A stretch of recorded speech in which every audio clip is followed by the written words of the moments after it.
Ալիզյան։ Պարոն Պապայան, շնորհակալ եմ զեկույցի համար, կխնդրեմ կարճ ներկայացնեք, մենք կառավարության ծրագրով, աջակցության ծրագրով վերջերս որոշեց փոխհատուցում տալ արտահանողներին, այս պահին ինչ իրավիճակ ունենք արտահանման այդ ծրագրի շրջանակներում եւ կխնդրեմ ներկայացնեք մենք կառավարության որոշմամբ, եթե չեմ սխալվում, վերջերս նաեւ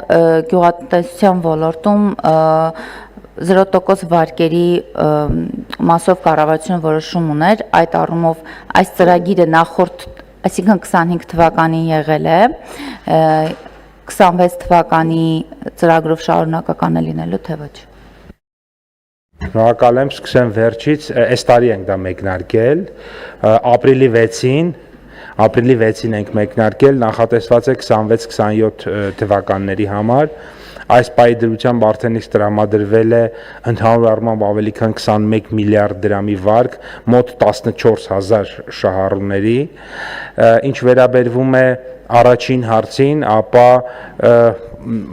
կառավարության որոշումներից մեկով արդեն իսկ ուրեմն մի շարք ապրանքներ, մասնավորապես ջերմոցային տնտեսության ապրանքները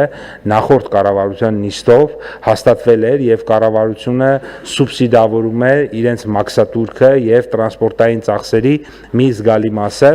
որի արդյունքում արդեն իսկ ունենք արտահանումներ Վրաստան, Հունաստան, Ուկրաինա, Ղազախստան եւ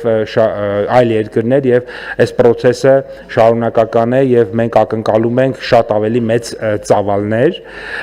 սա մեկ եւ ըստ էության այստեղ սահմանափակում չկա, ինչքան շատ արտահանեն, մենք այդ ամբողջ ծավալը կսուբսիդավորենք եւ ուրախությամբ պետք է արձանագրեմ, որ ամեն հաջորդ օրը ծավալները շարունակական մեծանում են։ Ավելին քիչ անց կառավարության նիստում եւս մեկ նախագիծ կընդունվի աջակցության, որտեղ արդեն ոչ ջերմոցային արտադրանքի արտահանման տրանսպորտային ծախսերի սուբսիդավորում տեղի կունենա, մասնավորապես ուրեմն պտուղ բանջարեղենի մասին է, որը ոչ ուրեմն ջերմոցային արտադրանք է եւ իհարկե նաեւ մաքսատուրքի փոխհատուցում, որը էլի 8.5-ից մինչեւ 14.5% է սովորաբար լինում, այս առումով եթե նայում ենք ըստ էության տեսնում ենք, որ արտահանման ծավալները շարունակական մեծանում են, մեր ապրանքները որակական առումով, այսա շատ կարևոր է,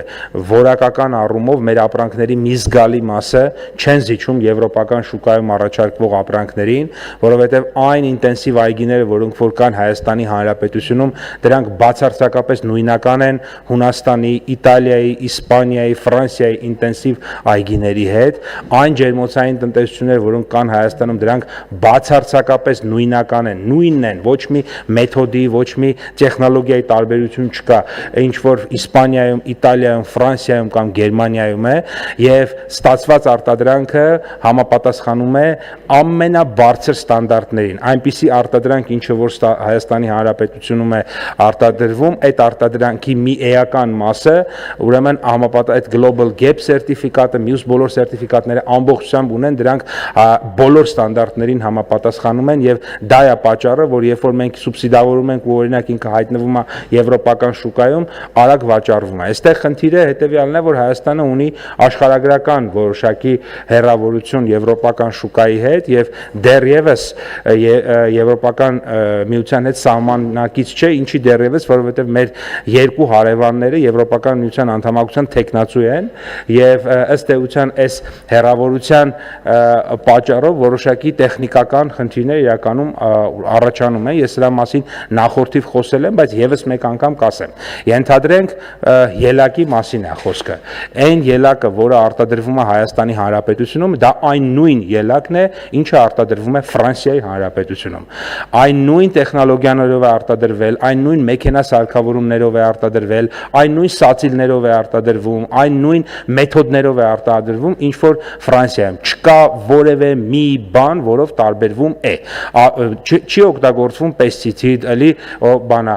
օրգանական եղանակներով պայքարում են մյուս ուրեմն կենդանիների դեմ, ֆրանսիական ընկերությունը գալիս է կառուցապատումը իրականացնում է, ֆրանսիացի մասնագետները գալիս են հետևում են բույսի աճին, սացիլը բերվում է նույն տեղից։ Նա ուղղակի տարբերությունը որն է։ Ենթադրենք հոլանդական X ընկերությունից ֆրանսիացի ֆերմերը եւ հայ ֆերմերը նույն սացիլը առնում են։ Հոլանդացի ֆերմերը ծախսում է $500, ներողություն ֆրանսիացի ֆերմերը եւ տանում է այդ սացիլը հասցնում է Ֆրանսիա ու աճեցնում է ելակ։ Մերոնք ծախսում են $8,000, որպեսզի դա բերեն հասցնեն Հայաստան եւ նույն ապրանքը ստանան։ Արդեն իսկ տարբերությունը եղավ $7,500։ Հետո մի հատ էլ պետք է արտահանվի։ Նա ծախսում է ասենք $1,000, որպեսզի դա այդ տեղում հասցնի, մերոնք մի հատ էլ $8,000 օրինակ ծախսեն, որպեսզի գնան հասցնեն այդ շուկայում։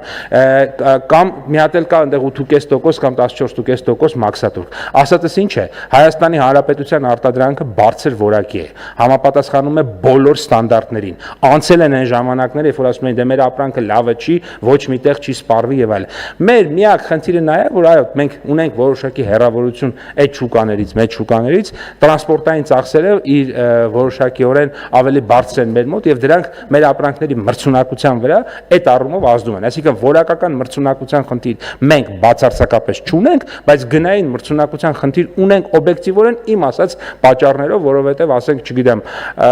Մարսելից Փարիզ մի քանի անգամ ավելի մոտիկ է եւ մի քանի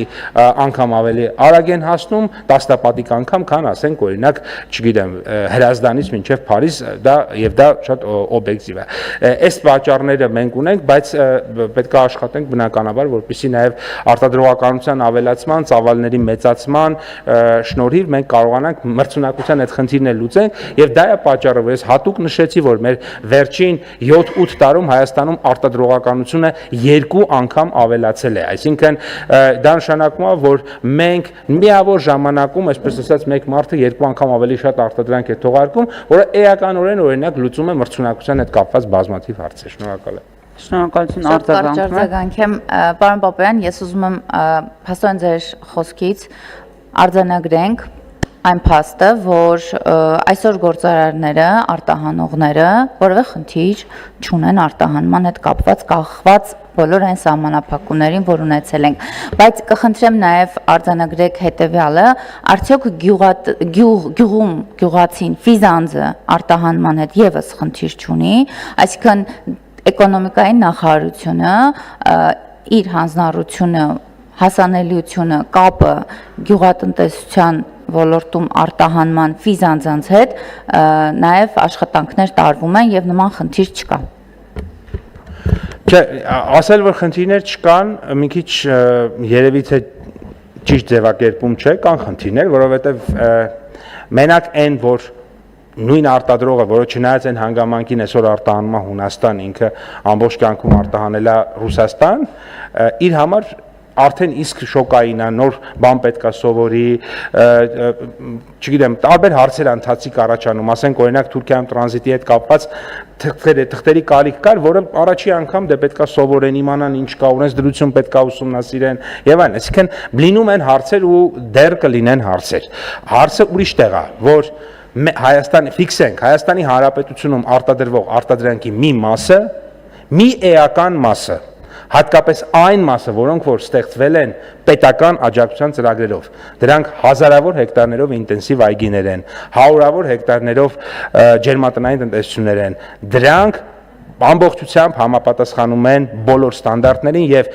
հեշտությամբ կարող են վաճառվել Արաբական Միացյալ Էմիրություններում, Եվրոպական Միացյալ Նահանգներում, Ամերիկայի Միացյալ Նահանգներում, Ռուսաստանի Դաշնությունում եւ այլ երկրներում։ Չկա աշխարհում սերտիֆիկատ, որին այդ արտադրանքները չեն համապատասխանում։